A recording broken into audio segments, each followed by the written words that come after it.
خروج 15واں باب۔ تب موسیٰ اور بنی اسرائیل نے خداوند کے لیے یہ گیت گایا اور یوں کہنے لگے، میں خداوند کی ثنا گاؤں گا، کیونکہ وہ جلال کے ساتھ فتح مند ہوا۔ اس نے گھوڑے کو سوار سمیت سمندر میں ڈال دیا۔ خداوند میرا زور اور راگ ہے، وہی میری نجات بھی ٹھہرا۔ وہ میرا خدا ہے، میں اس کی بڑائی کروں گا۔ وہ میرے باپ کا خدا ہے، میں اس کی بزرگی کروں گا۔ خداوند صاحب جنگ ہے، یہوہ اس کا نام ہے۔ فرعون کے رتھوں اور لشکر کو اس نے سمندر میں ڈال دیا، اور اس کے چیدہ سردار بحر کلزم میں غرق ہوئے۔ گہرے پانی نے ان کو چھپا لیا، وہ پتھر کی مانند طے میں چلے گئے۔ اے خداوند، تیرا دہنا ہاتھ قدرت کے سبب سے جلالی ہے۔ اے خداوند، تیرا دہنا ہاتھ دشمن کو چکنا چور کر دیتا ہے۔ تو اپنی عظمت کے زور سے اپنے مخالفوں کو تہوبالا کرتا ہے۔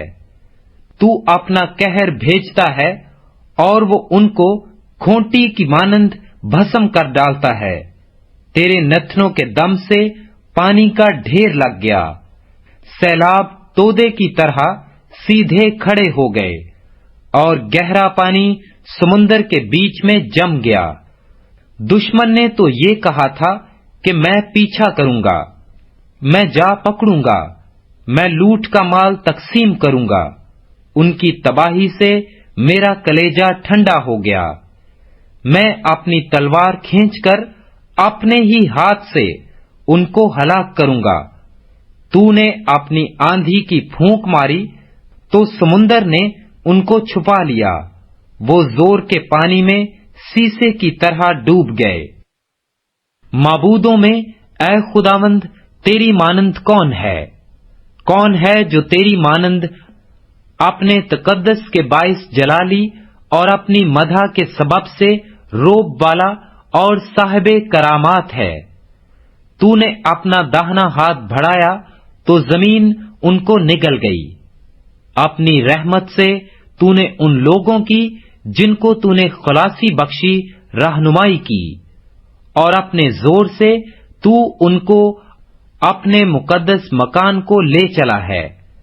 قومیں سن کر تھرا گئی ہیں، اور فلسطین کے باشندوں کی جان پر آ بنی ہے۔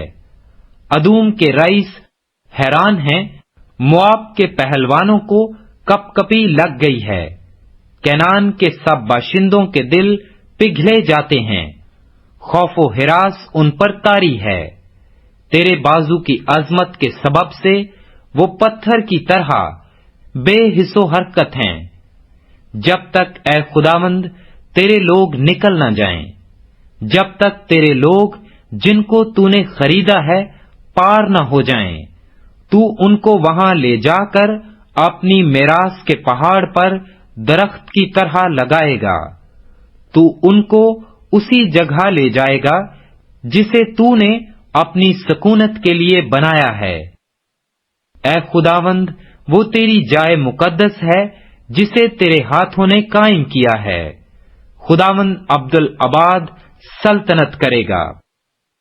اس گیت کا سبب یہ تھا کہ فرعون کے سوار گھوڑوں اور رتھوں سمیت سمندر میں گئے، اور خداوند سمندر کے پانی کو ان پر لوٹا لایا۔ لیکن بنی اسرائیل سمندر کے بیچ میں سے خشک زمین پر چل کر نکل گئے۔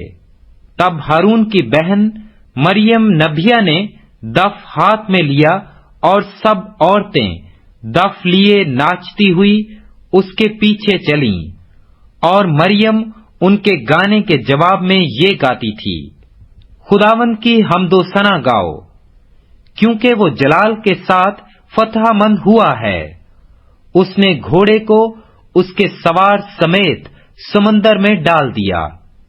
پھر موسیٰ بنی اسرائیل کو بحر کلزم سے آگے لے گیا، اور وہ شور کے بیابان میں آئے، اور بیابان میں چلتے ہوئے 3 دن تک ان کو کوئی پانی کا چشمہ نہ ملا، اور جب وہ مارا میں آئے تو مارا کا پانی پی نہ سکے کیونکہ وہ کڑوا تھا، اس لیے اس جگہ کا نام مارا پڑ گیا۔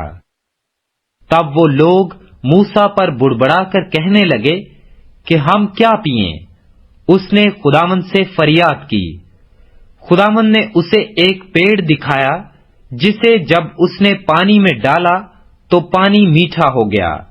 وہیں خداوند نے ان کے لیے ایک آئین اور شریعت بنائی، اور وہیں یہ کہہ کر ان کی آزمائش کی کہ اگر تو دل لگا کر خداوند اپنے خدا کی بات سنے اور وہی کام کرے جو اس کی نظر میں بھلا ہے، اور اس کے حکموں کو مانے اور اس کے آئین پر عمل کرے، تو میں ان بیماریوں میں سے جو میں نے مصریوں پر بھیجی تجھ پر کوئی نہ بھیجوں گا، کیونکہ میں خداوند تیرا شافی ہوں۔ پھر وہ ایلیم میں آئے جہاں پانی کے 12 چشمے اور کھجور کے 70 درخت تھے، اور وہیں پانی کے قریب انہوں نے اپنے ڈیرے لگائے۔